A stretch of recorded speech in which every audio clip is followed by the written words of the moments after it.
अस्सलामुअलैकुम। तो hi guys, welcome back. तो आज का जो हमारा टॉपिक है, जिस तरह हम लोगों ने प्रीवियस डिस्कस किया ईबे के लिस्टिंग्स में, दैन हम लोगों ने ईबे की मार्केटिंग सीखी। तो आज का जो हमारा टॉपिक है वो है ईबे की ऑर्डर्स के रिलेटेड। बेसिकली ईबे के जो ऑर्डर्स हैं वहाँ पे अगर हम लोग कर्सर लेके जाते हैं माउस का, तो हमारे पास जो चीज़ें आती हैं वो ईबे की पेमेंट आती है, डिस्पैच आता है, दैन उसके बाद रिटर्न्स आती हैं, डिस्प्यूट्स वगैरह आती हैं और पोस्टेज लेबल्स वगैरह आते हैं। ठीक है, ये वाली चीज़ें हमारे पास आती हैं। अगर हम उसके ईबे के डैशबोर्ड पर देखें तो हमारे पास अवेटिंग डिस्पैच का ऑप्शन आ रहा है, यानी कि ऐसे ऑर्डर्स जो हमारे पास कस्टमर ने परचेज़ कर लिए हैं और हमने सेंड करने हैं वो वाले नज़र आ रहे हैं। तो मेरे पास दो आ रहे हैं, यानी कि दो ऑर्डर्स मुझे आ चुके हैं, तो ये अभी मैंने सेंड करने हैं।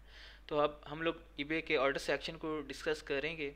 हम लोग ईबे के ऑर्डर सेक्शन के ऊपर क्लिक करते हैं, ऑल ऑर्डर्स के ऊपर मूव ऑन करते हैं। तो यहाँ पे मैं क्लिक करता हूँ तो हमारे पास ये वाला इंटरफेस शो हो रहा है, जिसमें हमारे पास लेफ़्ट हैंड पे ईबे के ये वाले मुख्तलिफ सेक्शन शो हो रहे हैं, जहाँ पे वेटिंग पेमेंट आ रहा है, यानी कि ऐसी चीज़ें जिनके अभी पेमेंट रिलीज़ होनी है। वेटिंग डिस्पैच जिनको अभी हम लोगों ने डिस्पैच करना है, पेड एंड डिस्पैच जिसको हम लोगों ने डिस्पैच कर लिया है, आर्काइव जिसको हम लोगों ने बैकएंड पे आर्काइव कर दिया है, कैंसिलेशन ऐसे ऑर्डर जिनकी कैंसिलेशन रिक्वेस्ट आई हुई हैं कस्टमर्स की तरफ से, रिटर्न्स ऐसी चीज़ें जिनकी कस्टमर जो इनको कस्टमर रिटर्न करना चाह रहा है, रिक्वेस्ट एंड डिस्प्यूट्स जिसमें कोई भी डिस्प्यूट आ रही है, यानी कि कस्टमर्स को मिला नहीं, टूटा हुआ मिला है, या कोई भी कस्टमर की क्यूरी है तो हम लोग वो यहाँ पे हैंडल करते हैं। पोस्टल लेबल्स, यहाँ पे अगर आप ईबे के ऑटोमेटेड सिस्टम के थ्रू यहाँ पे पोस्टल लेबल बाय करके ईबे के थ्रू शिप कर सकते हैं। जस्ट प्रिंट आउट करना होता है, उन्हें लगा के सेंड करना होता है। दैन हमारे पास सेटिंग्स का ऑप्शन आता है, दैन जहाँ पे आप लोग अपनी पॉलिसीज़ वगैरह क्रिएट करते हैं। दैन हमारे पास ऑटोमेट फीडबैक का ऑप्शन आता है, रिटर्न प्रेफरेंसेस, ये चीज़ें मैं आप लोगों को डिस्कस कर चुका हूँ। दैन हम लोग देखते हैं हमारे पास मैनेज ऑल ऑर्डर्स वाला सेक्शन। ठीक है, तो यहाँ पे आप लोग देख सकते हैं कि हमारे पास स्टेटस में आ रहा है ऑल ऑर्डर्स, यानी कि पास अभी जो हमारे पास 90 डेज़ के पीरियड में कितने ऑर्डर आ चुके हैं, 2333 ऑर्डर्स आ चुके हैं। ठीक है, तो ये वाले हमारे पास चीज़ें आ रही हैं। ऑल ऑर्डर्स को देखना चाह रहे हैं या पर्टिकुलर इस सेक्शन में जो जो चीज़ें हैं उनको देखना चाह रहे हैं, तो वो आप लोग फ़िल्टर आउट कर सकते हैं। दैन हमारे पास आ रहा है पीरियड, आप लोग अपना टाइम पीरियड सेट कर सकते हैं कि आप कौन से पर्टिकुलर टाइम में क्या चीज़, कौन से ऑर्डर्स देखना चाह रहे हैं, या सर्च टर्म कि आप लोग इस सर्च बॉक्स में कौन सी चीज़ को किस के थ्रू सर्च करना चाह रहे हैं। लाइक हमारे पास बाय यूज़र नेम होता है। अब बाय यूज़र नेम क्या है, देखें दो चीज़ें हमारे पास, एक होता है कस्टमर का नेम और एक होता है कस्टमर की आईडी का नेम। जो आईडी का नेम हमारे पास, सपोज करें कि ये है हमारे पास डाई पैस मोर, तो इसने पैस 924418, ये हमारे पास इसका यूज़र नेम है, ये इसका कस्टमर का नेम है और ये हमारे पास इसका यूज़र नेम है। ब्रैकेट में इसके फीडबैक हैं कि इसने कौन सी चीज़ें परचेज़ की हैं और क्या क्या फीडबैक दिए हैं। ठीक है, दैन हमारे पास आता है बायर नेम। बायर नेम मैंने आपको बता दिया, ये वाला होता है, ये वाला जिसको मैं हाईलाइट कर रहा हूँ। ठीक है, ये वाला हमारे पास बायर नेम होता है। दैन हमारे पास आता है ऑर्डर नंबर। अब ऑर्डर नंबर क्या होता है, ये हमारे पास जो आ रहा है 0909963-12635, ये हमारे पास ऑर्डर नंबर है। ठीक है, दैन हम नीचे आते हैं, हमारे पास आता है सेल रिकॉर्ड नंबर। अब सेल रिकॉर्ड नंबर क्या होता है, बेसिकली जब आप ये ऑर्डर के ऊपर क्लिक करते हैं तो हमारे पास एक नया टैब ओपन हो जाता है। नया टैब में अगर आप लोग खोलते हैं इस ऑर्डर्स को अपनी अंडरस्टैंडिंग के लिए, तो हमारे पास ये देखें, ये जो आ रहा है ये हमारे पास आ रहा है सेल रिकॉर्ड नंबर। ठीक हो गया, होप सो आपको अंडरस्टैंड हो गया सेल रिकॉर्ड नंबर क्या चीज़ है। दैन हम देख सकते हैं आइटम टाइटल, ये हमारे पास आइटम टाइटल है। आइटम आईडी, अब ये हमारे पास आइटम आईडी ये देखिए नीचे लिखी हुई है 314302535355। तो कस्टम लेबल एस क्यू, ये हमारे पास जो एस क्यू है इसके थ्रू आप लोग इसे फ़िल्टर आउट कर सकते हैं। तो कोई भी किन चीज़, जो चीज़ आपके पास अवेलेबल है उसको एक सिलेक्ट करके आप लोग यहाँ पे सर्च करेंगे, एंटर करेंगे, देन आप लोग उसे फाइंड आउट कर सकते हैं। तो हमारे पास आप लोग को, मैंने आप लोगों को दिखाया कि हमारे पास डैशबोर्ड पे दो ऑर्डर थे जो अभी तक हमारे पास डिस्पैच होने हैं। अब देखें कौन से डिस्पैच और कौन से डिस्पैच नहीं हुए, वो उनको डिफरेंशिएट करता चलूँ। अब देखें ये जो ऑर्डर्स हैं हमारे पास, अब आज डेट हो चुकी है, क्योंकि मेरा यूके रीजन है तो 20 डेट का जो हमने टाइम पीरियड सेलेक्ट किया उसके हिसाब से डिस्पैच डेट मैंने डाला हुआ है, डिस्पैच टाइम पीरियड।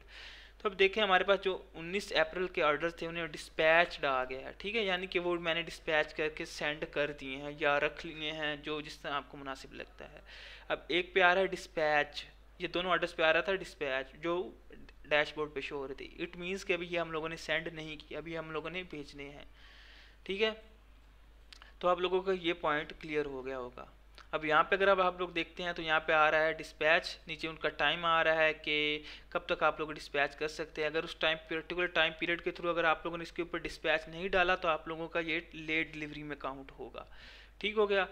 देन हमारे पास ये कर्सर आ रहा है, यहाँ पे हमारे पास जो ऑप्शन होते हैं वो हमारे पास हो रहा है लीव फीडबैक, यानी कि अब आप यहाँ पे क्लिक करके कस्टमर ने जो परचेज कर ली होगी आइटम तो उसे फीडबैक का ऑप्शन आ जाएगा कि यार इस पर्टिकुलर बायर को, इस पर्टिकुलर सेलर को सॉरी, आप अपना फीडबैक दें कि किस तरह के इसका बिहेवियर है आपके साथ। दैन आप जो भी आप लोगों ने चीज़ उसे भेजनी है तो उसका ट्रैकिंग आईडी आप लोग इधर ऐड कर सकते हैं, इनवॉइस को प्रिंट कर सकते हैं, कूपन वगैरह से भेज सकते हैं, प्रिंट कर सकते हैं, and mark as dispatch order को डिस्पैच कर सकते हैं इस पर्टिकुलर एक ऑर्डर को, या कैंसिल करना चाहते हैं कैंसिल कर सकते हैं, या पेमेंट डिटेल्स दिखाना चाहते हैं कस्टमर ने कितना पे किया है तो वो आप देखें एडिट नोट, यहाँ पे आप इसको क्लिक करके यहाँ पे अपना कोई भी नोट, हाँ यार ये मेरे पास नहीं है अवेलेबल, मैं कल मार्केट में जाऊंगा तो इसे फाइंड आउट करूंगा, वो आप लोग इधर लिख सकते हैं, या कोई भी अपनी क्यूरी है अपनी आसानी के लिए कोई नोट छोड़ना चाहते हैं तो वो आप लोग यहाँ पे लिख सकते हैं, ठीक है।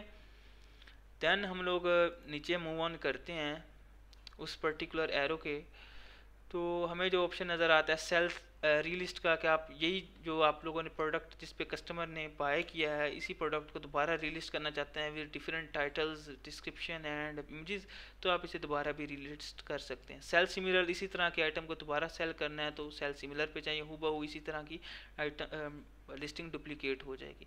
कॉन्टैक्ट बायर, आप लोग इस डाई पैसमोर को पर्टिकुलर बायर को कॉन्टैक्ट करना चाहते हैं तो कॉन्टैक्ट बायर के ऊपर क्लिक करके कर सकते हैं, या आप पैस के ऊपर जिसका यूज़र नेम है उसके ऊपर क्लिक करेंगे तो आप लोगों का ये वाला ऑप्शन आ जाएगा जहाँ पे आप लोग कस्टमर के ऊपर इधर कॉन्टैक्ट वाले ऑप्शन में जाके इसके ऊपर इसको कॉन्टैक्ट कर सकते हैं, ठीक हो गया।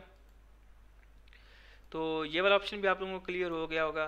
दैन हम लोग नीचे मूव ऑन करते हैं, हमारे पास आता है रिपोर्ट बायर। सपोज करें कि अगर कोई ऐसा बायर जो आप लोगों को मतलब मिसबिहेव कर रहा है आप लोगों के साथ, तो आप लोग उसको ईबे को रिपोर्ट कर सकते हैं और ईबे उसको ब्लॉक कर देगा, ठीक है। देन आप लोग इसे रिफंड देना चाहते हैं तो सेंड रिफंड के ऑप्शन पे क्लिक करेंगे। देन आप लोग व्यू ऑर्डर डिटेल्स, इस पर्टिकुलर ऑर्डर की डिटेल्स निकालनी है तो इसके ऊपर क्लिक करेंगे, और इसको आर्काइव करना है बैकएंड पे डालना है तो आप इसको आर्काइव कर सकते हैं। तो होप सो ये वाला ऑर्डर वाला जो एक आम सा सेक्शन था वो आप लोगों को समझ में आ गया होगा। तो उम्मीद करता हूँ आप लोगों को ये वीडियो पसंद आ गई होगी, तो जुड़े रहिए चैनल के साथ। Please make sure to like share and subscribe. मिलते हैं इंशाल्लाह नेक्स्ट वीडियो में, इजाज़त दीजिए, टिल देन अल्लाह हाफिज़।